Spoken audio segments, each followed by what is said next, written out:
ಮಾವಿನ ತೋಪಲಿ ಸಾವಿರ ಕಾಯಿ ಆರಿಸಬೇಕು ನೀನೊಂದ, ಮಾವಿನ ತೋಪಲಿ ಸಾವಿರ ಕಾಯಿ ಆರಿಸಬೇಕು ನೀನೊಂದ.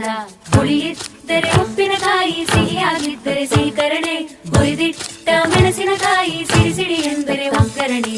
ಮಾವಿನ ತೋಪಲಿ ಸಾವಿರ ಕಾಯಿ ಆರಿಸಬೇಕು ನೀನೊಂದ, ಒಂದೇ ಹಣ್ಣಲ್ಲಿ ಬಗೆ ಬಗೆ ರೀತಿ ಇಟ್ಟನು ಯಾಕೆ ಭಗವಂತ.